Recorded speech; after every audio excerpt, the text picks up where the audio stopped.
साल 2022 रांची के जनता के लिए एक ऐसा साल था जिसमें उम्मीद थी बेसहारों, यतीमों, मिस्कीनों, लाचारों को कि नए अंजुमन में लोग चुना के आए हैं, हमारी फलाह बहबूदी होगी, अब हमारा काम होगा। लेकिन ये साल 2025 चढ़ गया और अगस्त में इसका चुनाव का जो टेन्योर होता वो ख़त्म हो जाएगा, यानी 3 साल का। और इन 3 साल में रांची अंजुमन का विवाद ऐसा खड़ा हुआ जो इतिहास के पन्नों में दर्ज हो चुका है। आज तक जो बड़े बुजुर्ग बताते हैं कि कभी ऐसी अंजुमन की कमेटी रांची में नहीं आए। इतनी जलालत मुसलमानों की हुई है जिसकी कल्पना कोई नहीं कर सकता, चाहे वो सदर सेक्रेटरी का मामला हो, चाहे कोई मामला हो। लेकिन नुकसान और नुकसान सिर्फ आवाम को हो रही है। तो हम सबसे बड़ा जो दोष देते हैं अंजुमन के वोटर को देते हैं। वोटर्स में इतना ताकत होता है कि बड़े बड़े सत्ता को उखाड़ के फेंक दिया जाता है। 1400-1500 वोटर का इतना ताकत नहीं है कि अंजुमन में जो गलत हो रहा है उसका आवाज़ आप उठा सके। क्या आपकी ज़मीर मर चुकी है या खौफ जो अल्लाह का होता है वो ख़त्म हो चुका है? लेकिन हम यानी न्यूज़ बॉक्स भारत चुप नहीं रहेगा और आज से न्यूज़ बॉक्स भारत ने मुहिम छेड़ दिया है और ये सिलसिला, ये कारवां चलता रहेगा। अंजुमन का चुनाव कब होगा, कैसे होगा, ये सवाल हम जनता के बीच में जाके करेंगे, वोटर से बात करेंगे कि अंजुमन का चुनाव आखिर कौन कराएगा। और हम सरकार के भी पास जाएंगे, यानी वक्फ बोर्ड के पास भी, जिसका वो मोटा तनख्वाह लेते हैं, बड़े बड़े ऐशो आराम करते हैं वक्फ बोर्ड में, कुर्सियां लगी रहती है। क्या वो जिम्मेदार नहीं है अंजुमन के चुनाव कराने में? अगस्त का महीना, 1 महीना बचा हुआ, जुलाई ख़त्म होने को है, अभी तक प्रक्रिया शुरू नहीं हुई है। तो आज से मुहिम छेड़ा जा चुका है और ये पहला मुहिम डोरंडा के मनी टोला में रमज़ान कुरैशी के यहाँ से शुरुआत हुआ है। और अब अगला क्या होगा ये आप न्यूज़ बॉक्स भारत में बने रहेंगे, आपको हर जानकारी हम अंजुमन चुनाव का देते रहेंगे। न्यूज़ बॉक्स भारत में आपका स्वागत है। मैं हूँ आफ्ताब। नाज़रीन आदाब। एक शख्स जो पढ़ा लिखा था, बड़े घर का था, लेकिन आज़ादी के मतवाले थे, वो आज़ादी की लड़ाई में कूद गए। उन्हें नज़रबंद किया गया रांची में, और रांची में नज़रबंद करने के बाद जब वो यहाँ पर आए तो उन्हें तरह तरह की चीज़ें देखने को मिली। क्योंकि इत्तेफाक से वो मुसलमान थे, तो मुसलमानों की जो हालत थी उस वक्त, जो हालात थे, वो काफ़ी परेशान हुए। और ऐसे में उन्होंने अंजुमन की स्थापना की, अंजुमन बनाया। और अंजुमन बनाने के बाद यहाँ पर लोगों को, जो ख़ास करके जो गरीब तबके के लोग हैं, जो पासमानदा मुसलमान हैं, उनके लिए बहुत सारे काम करने की कोशिश की। आज़ादी के बाद उन्हें नेहरू सरकार में शिक्षा मंत्री बनाया गया। जी हाँ, बिल्कुल आप सही समझ रहे हैं, हम बात कर रहे हैं मौलाना अबुल कलाम आज़ाद की। और उन्होंने ही अंजुमन बनाया जो रांची में है और देश का पहला है। अब एक शख्स है हमारे साथ जो अंजुमन बचाओ मोर्चा बनाए हुए हैं। अब अंजुमन बचाओ मोर्चा बनाने के पीछे का मकसद क्या है, इसके लिए हम आज यहाँ पर आए हैं। हमारे साथ में समाजसेवी रमज़ान कुरैशी हैं, उनसे हम जानना चाहेंगे अंजुमन बचाओ मोर्चा बनाने का मकसद क्या। सबसे पहले तो मैं न्यूज़ बॉक्स भारत का शुक्रिया अदा करता हूँ, जिन्होंने अपनी हमारी बात समाज के सामने रखने का मौका दिया। मैं जनाब आफ्ताब खान साहब और नईम साहब का शुक्रिया अदा करता हूँ और कहना ये चाहता हूँ कि जो 100 साल का अंजुमन इस्लामिया का सफ़र, उससे कहीं ज़्यादा, और आज भी मौलाना आज़ाद जो हमारे देश के प्रथम शिक्षा मंत्री थे, जिनकी कुर्बानी पूरे देश के अंदर चाहते तो बड़ा से बड़ा इदारा बना सकते थे, लेकिन उन्होंने रांची को चुना। रांची के मुसलमानों की बद से बदतर स्थिति को संवारने की उन्होंने जिम्मेदारी ली और उन्होंने अंजुमन इस्लामिया को कायम किया। ये तमाम रांची नहीं, पूरे हिंदुस्तान के लोग जानते हैं। पर दुर्भाग्य की बात है हम लोगों का कि 100 साल से ज़्यादा का वक्त हो गया। आज अपनी अंजुमन इस्लामिया रांची अपनी बदनसीबी पर आंसू बहाने पर मजबूर है। रमज़ान साहब, ये बताइए कि अंजुमन का जो चुनाव होता है, चुन के लोग आते हैं, तो आप चुनाव क्यों नहीं लड़ते हैं? आपको क्यों तकलीफ होती है? आप जब आप ये कह रहे हैं कि अंजुमन को हम बचाना चाहते हैं, तो आप खुद से चुनाव क्यों नहीं लड़ते? मैं चुनाव लड़ा था और उस वक्त मैं चुनाव हार गया, क्योंकि चुनाव में मुंतजमा एक बहुत बड़ा रोल अदा करता है। आज मैं ये बात कह रहा हूँ कि अंजुमन इस्लामिया की बदहाली 100 साल में भी बदनसीबी पे आंसू जो बहा रहा है, उसके पीछे एक बहुत बड़ा वजह जो है वो अंजुमन इस्लामिया के वोटर्स हैं, जो अच्छे लोगों को चुनना पसंद नहीं करती हैं। मुसलमान तो हैं, मुसलमान बनकर वोट नहीं देती, वो बिरादरी और जात के नाम पर कैंडिडेट को चुनता है और जिसका परिणाम ये होता है कि वो आदमी जात पात को आगे बढ़ाता है, अंजुमन इस्लामिया को आगे नहीं बढ़ाता। अपना निजी संपत्ति को इकट्ठा करता है और निजी संपत्ति को आगे बढ़ाता है। अंजुमन इस्लामिया मौलाना अबुल कलाम आज़ाद के धरोहर को आगे नहीं बढ़ाता। ये लगातार 100 सालों से ये चला आया है और ये चल रहा है। अंजुमन बचाओ मोर्चा जो चाहती है कि नौजवानों से, खास करके शहर और गांव के नौजवानों से अपील करना चाहता है कि नौजवानों अब आगे आओ, अब नहीं तो फिर कभी नहीं। ये पूंजीपति लोगों का कारोबार का ज़रिया नहीं है अंजुमन इस्लामिया। ये गरीब, यतीम, मिस्कीन, मजलूम, बेवा, बेसहारों को सहारा देने के लिए मौलाना अबुल कलाम आज़ाद ने अंजुमन इस्लामिया को कायम किया था। अब ये इदारा किसी की मदद नहीं करता, यहाँ तक कि गरीब मिस्कीन को हेल्प होता था, एजुकेशन में लोन दिया जाता था, इलाज में मदद होता था।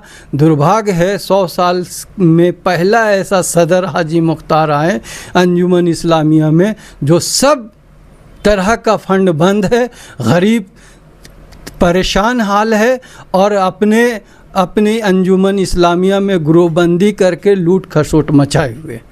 रमज़ान कुछ है कि अंजुमन जो बनाने का जो मकसद था, मौलाना अबुल कलाम के सपना था, क्या लगता है कि वो पूरा हो रहा है या फिर कैसे पूरा होना चाहिए? देखिए, ये पूरा तो अभी तक नहीं हुआ, क्योंकि मौलाना अबुल कलाम आज़ाद का सपना जो उन्होंने मदरसा अंजुमन इस्लामिया कायम किया था, आज तक बड़े से बड़े सुरमा पैदा हुए, 30 मार खां, एक से एक तुर्रम खां पैदा हुए, बहुत बड़े बड़े सदर आए, सेक्रेटरी आए, बहुत बड़े बड़े इदारा के सरपरस्त अंजुमन इस्लामिया को चलाएं। मैं छाती ठोक के कहना ये चाहता हूँ कि कोई मैया का लाल एक हाफिज़ कुरान 100 साल में मदरसा अंजुमन इस्लामिया से पैदा नहीं कर सका।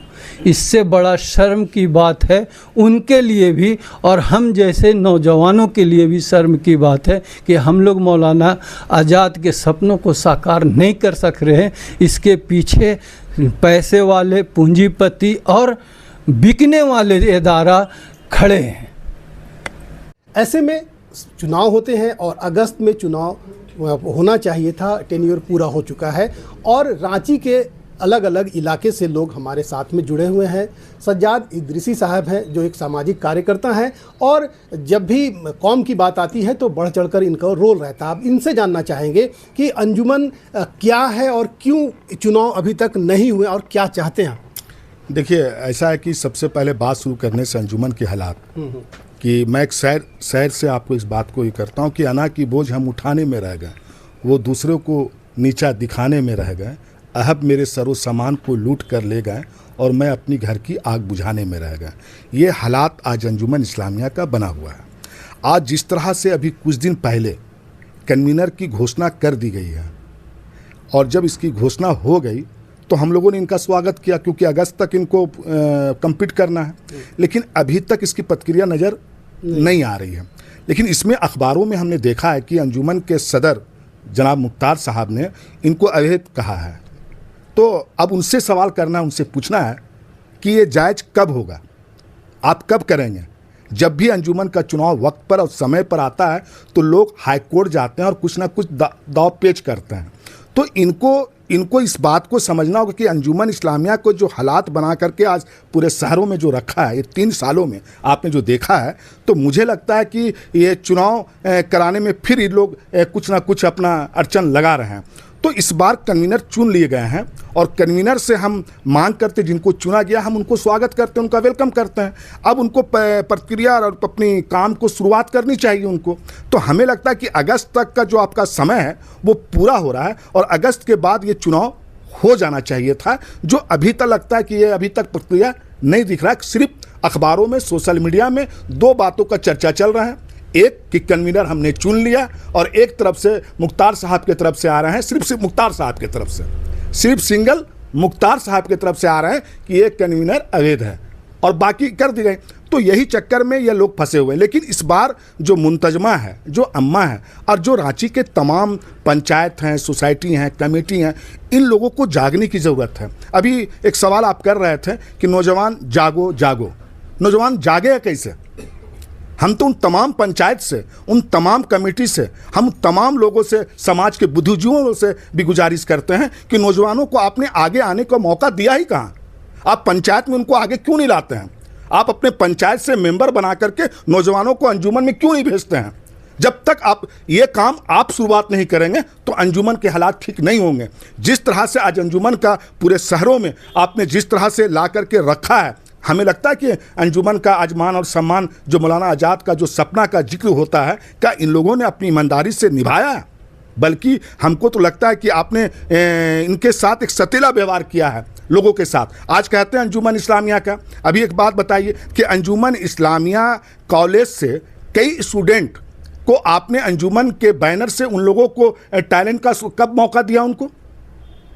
आज देख लीजिए कि आज मौलाना आज़ाद कॉलेज हॉल जो है बने हुए हैं। मौलाना आज़ाद का सपना था कि वो गरीब, वो यतीम, वो बेवाओं की बेटी जिनकी शादी हॉल और कमेटी और सोसाइटी में अच्छे हॉलों में नहीं हो सके, वो मौलाना आज़ाद कमेटी के हॉल में होना चाहिए था। आज उन पर कितना रेट रख दिया गया है।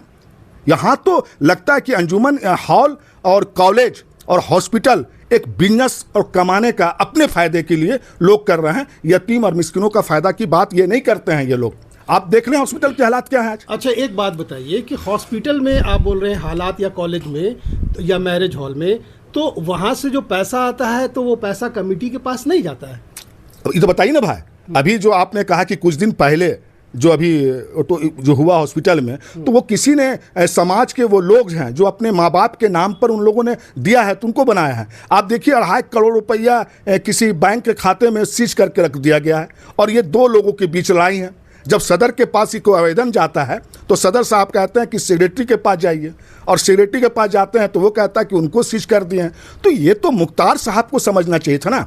आप पूरे अंजुमन इस्लामिया के आप सदर हैं, आप एक घर के मुखिया हैं, आप गार्जियन हैं। आपको तमाम अमला, तमाम आपके जितने लोग थे उनको एक साथ ले करके चल करके आपको आगे जाना था। इसलिए आज यहाँ की मुंतजमा और यहाँ के लोगों ने आपको चुना था कि अंजुमन इस्लामिया के सदर साहब एक लोगों के लिए रहमत बन करके आएंगे। आज पूरे शहर में आज चर्चा हो रहा है कि जहमत हो गया है आकर के। अब हमारे साथ में अली अंसारी साहब हैं, जो कि रिटायर्ड टीचर रहे हैं, प्रिंसिपल रहे हैं स्कूल के, और अंजुमन बचाओ मोर्चा के कहीं ना कहीं से मेंबर हैं, और उनसे जानना चाहेंगे, कन्वीनर हैं। तो आप ये बताइए कि अंजुमन का जो चुनाव है क्या मुश्किलें आ रही हैं? और एक चीज़ कि इन्होंने लोगों ने कहा कि जो अध्यक्ष हैं, जो सेक्रेटरी जो है सदर, तो वो अवैध बोल रहे हैं जो चुना गया है कन्वीनर चुनाव के लिए। तो अवैध क्यों बोल रहे हैं? देखिए, अगर हकीकत में देखा जाए हालात को, तो ये मुख्तार साहब जो है वो चाहते हैं कि मेरा मोनोपोली हमेशा चलता रहे, मेरा बनता रहे। और ऐसा लगता है हमें कि शायद उनको जो कन्वीनर चुना गया है उनके मर्ज़ी के मुताबिक में नहीं लग रहा है, जो मेरे समझ में है। ये ऐसी बात उनको नहीं समझना चाहिए, इसलिए कि जो कन्वीनर चुना गया है वो लोगों के मशवरा पर या जो अच्छे लोग हैं उसमें से उनको इंतखाब किया गया है। तो मुख्तार साहब तो साथ उसको स्वीकार कर लेना चाहिए था, और अगर वो स्वीकार नहीं कर रहे हैं इस बात के लिए तो इसका मतलब है कि मुख्तार साहब को कहीं ना कहीं कोई स्वार्थ है। इससे उसको हट के काम करना चाहिए और इस कन्वेयर का ज़रिया फेयर चुनाव हो, और रांची जो शहर है उसके आसपास जो ब्लॉक लेवल के हैं, गांव लेवल के हैं, ग्रामीण क्षेत्र हैं, मेंबर को बढ़ाया जाए, तो सबों को बढ़ाने का भी काम किया जाए। हम लोग जो कि मैं अंजुमन बचाओ मोर्चा का कोर कमेटी का सदस्य हूँ, इस नाते हम लोग का अपना एक संयोजक जो रमज़ान कुरैशी साहब हैं, पूरा ग्रुप हम लोग गए थे। 2 बार हम लोगों ने हज हाउस के वक्फ ऑफिस में गए थे। 2 बार हम लोगों ने मेमोरेंडम दिया कि लोगों को जोड़ा जाए, फेयर चुनाव की बात हम लोगों ने कही, मेंबर को जो है बढ़ाया जाए, और ऐसा फेयर चुनाव हो कि उस फेयर चुनाव में अंजुमन इस्लामिया के जो आए मेंबरान वो अच्छे लोग हों। और आज तक ऐसे तो बहुत सारे लोग आए, बहुत अच्छे काम किए, और अभी का जो हालात, जो करंट हालात है वो सही नहीं है। क्योंकि देखिए अभी अनकरीब जो है 29 अगस्त को जो ख़त्म हो रहा है, अभी जुलाई में हम लोग जा रहे हैं, चुनाव कब कराएंगे ये मुख्तार साहब? तो इससे तो पता चलता है इसकी नीति अच्छी नहीं है। तो हम लोगों ने वहाँ बात रखी है और वहाँ से हम लोग को मौका नहीं मिला है। बात ये रखी है कि फेयर चुनाव हो, अच्छे लोग आए, और वोटर को जो है ना वो फेयर वोटर को किया जाए, ताकि किसी बंदर बाट का मामला नहीं हो, फेयर चुनाव हो, अच्छे लोग आएंगे। ये हम अंजुमन बचाओ जो मोर्चा का जो अपना एक थीम है वो है हम लोग का। कौन सुनेगा, किसको सुनाए, इसीलिए चुप रहते हैं। लेकिन यहाँ पर अब कोई चुप रहने वाला नहीं है। जैसा कि इन लोगों का कहना है कि सभी को कोई चुप कराना चाहता है, लेकिन अब ये चुप्पी नहीं है, अब ये बुलंद आवाज़ बन गई है। सूफी पंचायत के अध्यक्ष मनव्वर हुसैन मेरा नाम हुआ। आए दिन जो है हर एक दूसरे को नीचा दिखाने के लिए और उनको कमज़ोर साबित करने के लिए, उसके कामों को गलत साबित करने के लिए आए दिन कोई ना कोई पक्ष से ये सवाल आता रहता है। मुझे ये जानना चाहता हूँ कि फिर ईमानदार है कौन? क्या पूरे रांची शहर में और पूरे गांव देहात में क्या ईमानदार लोग है ही नहीं? कोई तो ईमानदार होगा। तो इन लोगों से सवाल करना चाहिए, चाहे सीआरटी का ग्रुप हो या तो अध्यक्ष का ग्रुप हो, कि ईमानदार लोग कौन है, आप ही लोग बता दीजिए।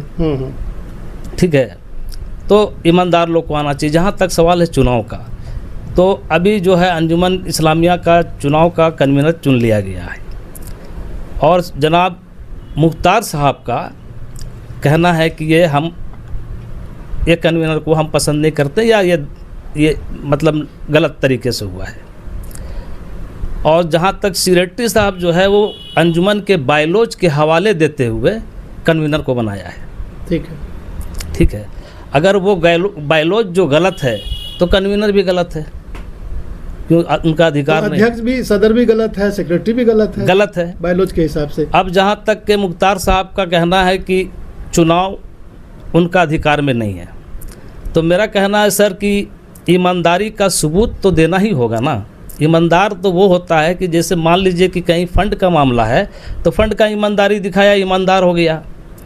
कहीं किसी मिल्कियत का वो निगरानी कर रहा है, वो निगरानी को, मिल्कियत को बचा लिया तो ईमानदार साबित हो गया। लेकिन अंजुमन में तो कुछ बच नहीं रहा है, तो हमको तो समझ में नहीं आ रहा कि ईमानदार कौन है। ईमानदारी का सबूत जनाब मुख्तार साहब को ये देना चाहिए कि सेक्रेटरी साहब ने चुनाव का एक आवाज़ उठा दिया, तो उनको ये कहना चाहिए कि आप कौन होते हैं चुनाव कराने वाले? चुनाव आप नहीं कराइएगा, चुनाव हम कराएंगे। और चुनाव का डेट सदर साहब को निकाल देना चाहिए था। अगर आपको एतराज़ है कि सीआरटी का चुनाव कराने का अधिकार नहीं है, तो आप चुनाव कराने का डेट को ऐलान कर दीजिए आवाम के आगे, तो ये साबित होगा कि नहीं आप भी ईमानदारी से चुनाव कराना चाहते हैं। ईमानदारी तो वही होगा कि 3 साल का जो समय है उस समय में चुनाव हो जाना चाहिए, ठीक है। या तो आप लोग कुछ ना कुछ तो खेल कर रहे हैं, ठीक क्या है। लग रहा है कि वो काबिज रहना चाहते हैं अपने पद पर? जो हालात बयान कर रहे हैं वो, उससे तो यही दिखता है। चलिए ठीक है। अब तक आपने जिनको भी सुना वो शहरी क्षेत्र के जो लोग थे। अब ग्रामीण क्षेत्र से हमारे साथ में मुख्तार साहब हैं और अब मुख्तार साहब से जानेंगे कि क्या ग्रामीण क्षेत्रों में अंजुमन से क्या लोग अपेक्षा रखते हैं, क्या उम्मीद रखते हैं और क्या उनकी उम्मीदों को अंजुमन जो है पूरा कर पा रही है। अच्छा है कि आप देखिएगा अंजुमन का बायलॉज, उसमें बायलॉज में 5 प्रमुख क्षेत्र रखे हैं। एक शहर, दूसरा डोरंडा, तीसरा उसका बगल के जो ग्रामीण क्षेत्र हैं उसमें आपका न्यासराय है, काके है, बरियातू है, हटिया और धुरवा है। उसमें स्पष्ट लिखा हुआ है कि अंजुमन के मेंबर वही होंगे जो इस क्षेत्र में, साथ में जैसे न्यासराय है, न्यासराय के मुजाफात मतलब उसके अगल बगल के जो देहात के क्षेत्र है, आप देख लीजिए जब से इलेक्शन हुआ है न्यासराय का मुजाफात का जो देहाती क्षेत्र है उसका फाइनल डिमार्केशन नहीं हुआ, बरियातू का नहीं हुआ, धुरवा का नहीं हुआ, हटिया का नहीं हुआ, कांके का क्षेत्र कहाँ तक है उसका डिमार्केशन नहीं है। आप कांके विधानसभा देखिएगा, कांके है, कांके बस्ती है, कांके प्रखंड है कि कांके विधानसभा है। हटिया देख रहे हैं तो हटिया बस्ती है कि हटिया विधानसभा है। न्यासराय देखते हैं, न्यासराय में एक 9 बस्तियों की एक समूह है, उसके बगल में आपका देखिएगा नगड़ी है, आपका बगल में आपका सिमलिया है, फुटकल टोली है, आगे हुरहुरी चल जाए, वहां के लोगों को आज तक वोट का अधिकार नहीं है। वोट का अधिकार नहीं है, वोट बनाया ही नहीं जाएगा वोटर। इसलिए इलेक्शन से पहले ग्रामीणों को यह है कि आप डिमार्केशन कीजिए कहां से कहां तक अंजुमन का दायरा अमल है, कहां तक का वोटर्स है। तो ये एक तरह से अंजुमन के जितने भी पदाधिकारी हैं वो लोग कब्जा में करके अंजुमन को रखना चाहते हैं। दूसरी अहम बात मैं बता दे रहा हूं कि आज तक ग्रामीण क्षेत्र में एक भी मेडिकल फैसिलिटी अंजुमन से नहीं मिला, एजुकेशन पॉइंट का एक भी स्टडी सेंटर नहीं है, एक भी लोगों को कोई सुविधा नहीं मिली। सारी सुविधाएं कुछ लोग अपने लोगों तक ही सीमित रखे। अंजुमन इस्लामिया में बार बार वर्तमान सदर हो, पूर्व सदर हो, उनको बोले थे कि आप 5 क्षेत्र है, 5 क्षेत्र में अंजुमन इस्लामिया का आप ओपीडी डाल दीजिए, वहां से ये फायदा होगा, लोकल जो ग्रामीण है उनको सुविधाएं मिलेगी और इंडोर में आपका फ्लो बढ़ेगा पेशेंट का, जो सेवा सदन जा रहा है या अदर हॉस्पिटल जा रहा है वो अंजुमन को मिलना चाहिए। लेकिन जो अंजुमन कमेटी की जो मेडिकल विंग है या एजुकेशन विंग है इस पर कोई चर्चा ही नहीं करता है, इस पर कोई चर्चा ही नहीं करता। देखिए अब ये बात जो है छनकर सामने आई कि ग्रामीण क्षेत्र के जो लोग हैं वो जिनके लिए अंजुमन बनाया गया था, जिनके लिए अबुल कलाम आजाद ने सपना देखा था, उनका सपना साकार होना तो क्या शुरू भी नहीं हुआ है। लेकिन चलिए हमारे साथ में हाजी फिरोज जिलानी साहब हैं, उनसे बात करेंगे और सभी चीजों को तफसील से समझेंगे। अब हाजी फिरोज साहब हमारे साथ में हैं और अब इनसे जानना चाहेंगे कि आखिर कन्वेनर को लेकर जो है ये अवैध का जो वर्ड यूज़ हो रहा है ये काफ़ी ख़राब वर्ड है, तो अवैध क्यों कहा जा रहा है ये हम जानना चाहेंगे कि जब ये बायलॉज के हिसाब से किया गया तो फिर अवैध कैसे? देखिए मेरे संज्ञान में ऐसा कोई शब्द नहीं आया वैध अवैध का। मैंने लोगों से ही सुना है कि हाजी मुख्तार साहब जो है वर्तमान सदर इसका विरोध कर रहे हैं कि यह तर्क संगत और बायलॉज के अनुरूप जो इसका चयन कन्वेनर का नहीं किया गया। मैंने सुना है। असल हकीकत यह है कि अंजुमन का कोई भी इंतखाब चुनाव विवाद से परे नहीं है, रहित नहीं है। चुनाव का मतलब ही है कि भाई विवाद शुरू होगा। दूसरा मसला ये है कि बायलॉज में स्पष्ट तौर पर कहा गया है सेक्शन 14 में, धारा 14 के सेक्शन 2 में कि मुंतजमा जो कैबिनेट है अंजुमन इस्लामिया की वो अपने बहुमत से एक दीनदार कन्वेनर की चुनाव करेगी, चयन करेगी और वो कन्वेनर जो है एक मुंतजमा की गठन यानी वोटर्स को जो है माने बनाएगी, मुंतजमा कंप्लीट करेगी और मुंतजमा जो है फिर चुनाव के माध्यम से कैबिनेट बनाती है जिसमें सदर, महासचिव, उपाध्यक्ष, असा सचिव को चयन करती है। ये धारा 14 में स्पष्ट है और वही कमेटी को काम करना है। धारा 26 में स्पष्ट रूप से है कि चुनाव में जाने से पूर्व आपको 3 साल का आय व्यय का हिसाब किताब देना है, ऑडिट देना है। जो इस कमेटी के कार्यकाल में न मुंतजमा की एक बैठक हुई और न कोई आय व्यय दिया गया है। 30 अगस्त को इनका कार्यकाल समाप्त हो रहा है और एक पक्ष द्वारा जो है सेक्रेटरी के साथ वो उपाध्यक्ष नौशाद जी हैं और आमला के साथ 6 लोग हैं। अगर संख्या बल की बात करें तो उनके पास बहुमत है, उस हिसाब से वो कन्वीनर दे सकते हैं। मानना नहीं मानना ये अध्यक्ष के विवेक पर है और ये स्वाविवेक की बात है और क्षेत्र अधिकार लिमिटेशन की बात आ जाती है। लेकिन मेरे हिसाब से ये कन्वीनर चुनाव कराने में सक्षम है, इनको चुनाव कराने देना चाहिए। अगर कोई इनके चयन पर अगर हस्तक्षेप करता है तो मुझे लगता है कि कहीं ना कहीं उनका अपना स्वार्थ सिद्धि हो सकता है। एक दीनदार और ड्राई ऑनेस्ट व्यक्ति हैं, सारे लोगों को कोऑपरेट करना चाहिए कि समय पर चुनाव हो जाए ताकि लोकतांत्रिक प्रक्रिया जो है अंजुमन इस्लामिया रांची कब बना रहे। फिरोज साहब, जिस तरह से अभी हमने मुख्तार साहब से बात करी जो ग्रामीण क्षेत्र से आते हैं, वो कह रहे हैं कि उनका प्रतिनिधित्व नहीं है, ना ही वहाँ पर कोई फैसिलिटी है, ना स्कूल है, ना कॉलेज है, ना मदरसा, किसी तरह का कुछ नहीं है। और अंजुमन का गठन ही हुआ था ग्रामीण क्षेत्र के पासमानदा मुसलमानों, खासकर से गरीब तबके के लोगों को, तो उनको ये फ़ायदा मिल नहीं रहा। तो ऐसे अंजुमन का फ़ायदा क्या? नहीं, ये एक बहुत वाजिब सवाल है और इसमें हम लोगों ने पिछले चुनाव में भी मांग किया था कि अंजुमन इस्लामिया के असली हकदार कौन हैं, किनके लिए गठित किया गया था। पहले उद्देश्य मकसद को देखें। ग्रामीण के अलावा शहरी क्षेत्र के वैसे मुसलमान जो मुख्य धारा से एकदम किनारे छटे हुए हैं, आर्थिक, सामाजिक, शैक्षणिक सारे चीज़ों में पिछड़े हुए हैं। मौलाना की ये ख्वाब थी कि अंजुमन इस्लामिया मदरसा का जो केयर टेकर होगा, जिसको आज हम अंजुमन इस्लामिया रांची के नाम से जानते हैं, उसके जेरे अधीन जितने असासा होंगे, यूनिट्स होंगे, हॉस्पिटल, कॉलेज ये वगैरह, या ज़कात का फंड सिस्टम होगा, वो तमाम निडी लोगों के लिए था। और मजाफात की बात करें तो सबसे ज़्यादा चुनाव के नाम पर ग्रामीण मुसलमानों को छला गया है, बेवकूफ़ बनाया गया है। एक उनसे आवेदन भरवाते हैं, फिर लगता है कि ये मुझे वोट नहीं करेगा, कास्ट करेगा, तो उसका नाम भी कटवा देते हैं।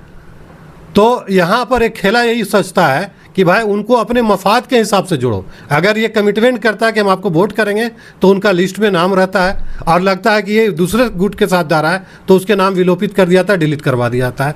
ये एक बड़ा पशुपेश की स्थिति है कि आज मजाफात के नाम पर धुरवा हो, नया सराय हो, कांके का क्षेत्र हो, रांची म्यूनिसिपल, डोंडा म्यूनिसिपल का क्षेत्र पर है, मजाफात तय नहीं है। जितनी कमेटियाँ आई, तरमीम नहीं किया, अपने हिसाब से चीज़ों को सजाने की कोशिश की और इसी सजाने के नाम पर ग्रामीण क्षेत्र के वोटरों की बलि दे दी जाती है। फिरोज साहब, आप जो पिछला चुनाव है बहुत ही माइनर, कम मार्जिन से वो हारे थे, कहीं ना कहीं में दिल में ये कलक है या फिर क्या कमी रह गई थी? देखिए, कलक कुछ नहीं है। मैं मुसलमान हूँ सबसे पहले और अल्लाह के फ़ैसले को तस्लीम करता हूँ। अल्लाह जो सोचता है मोमिन के लिए बेहतर सोचता है। मेरे सोचने से कुछ नहीं होता। यह स्पष्ट बात है कि मेरा वोट की संख्या 328 था। लंच आवर था, मैं जोहर की नमाज़ पढ़ने के लिए मतगणना केंद्र हज हाउस से निकल करके गया। वो वोट बैंक, वो जो मेरे संख्या था 328, 305, 303 कर दिया गया। मैं पूछता हूँ कि वो 83 वोट मेरा कहाँ गया? 20 मिनट के अंदर वो 83 वोट कहाँ गया? ये सवाल मैं करता हूँ तत्कालीन वक्फ बोर्ड के सीईओ से कि कितना पैसा आपने लिया था मेरे परिणाम को बदलने के लिए। अल्लाह ना आपको माफ़ करेगा, ना इस बेईमानी में जितने लोग संलिप्त थे अल्लाह उसको ही पकड़ेगा। तो इस बार के चुनाव में आप भावुक हो गए थोड़ा, इस बार के चुनाव में क्या लगता है? देखिए, भावुक नहीं हूँ, दिल की बात है, पीड़ा है और आपने छेड़ दिया तो पीड़ा ही होता है। स्पष्ट है कि इस बार मतदाता बहुत जागरूक है। यूथ को भी समझ में आ गया है कि किनको चुनना और किनको नहीं चुनना है। बार बार बेवकूफ़ नहीं बनाया जा सकता है बिरादरी के नाम पर, बार बार जो है शहर और गांव के नाम पर बेवकूफ़ नहीं बनाया जा सकता है, बार बार प्रलोभन दे करके, लॉलीपॉप दिखा करके बेवकूफ़ नहीं बनाया जा सकता है कि मैं आपको यहाँ नॉमिनेट कर दूंगा, मैं आपको हॉस्पिटल में ले लूँगा, मैं आपको कॉलेज में रख दूंगा, मैं आपकी बहन को, बेटी को वहाँ बहाल करा दूंगा। ये बेवकूफ़ी शहर के मतदाता समझ चुके हैं। अब प्रलोभन नहीं चलेगा।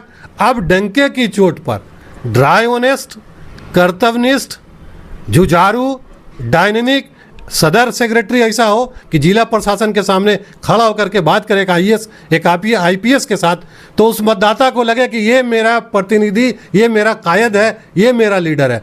डल जो है लीडरशिप नहीं चलेगा इंशाल्लाह, और इस बार भारी बदलाव होगा। चोरों को जो है बाहर का रास्ता, करप्ट लोगों के खिलाफ जांच, जरूरत पड़ी और अल्लाह ने मौका दिया तो जेल भी भेजूंगा इंशाल्लाह।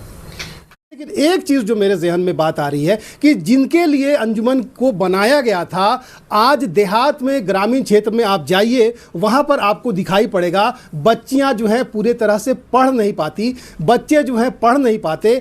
जो बच्चे पढ़ पाते हैं वो मजदूरी करने के लिए चले जाते हैं, और जिनके पास ज़मीन है वो ज़मीन बेचते बेचते अब तक अपनी ज़िंदगी काट रहे हैं। लेकिन कब तक ऐसा चलेगा? आखिर जिनके लिए अंजुमन बना था उनको जो है इसका हक उनको कब मिलेगा? कैमरामैन के साथ आफ्ताब अहमद, न्यूज़ बॉक्स भारत, रांची।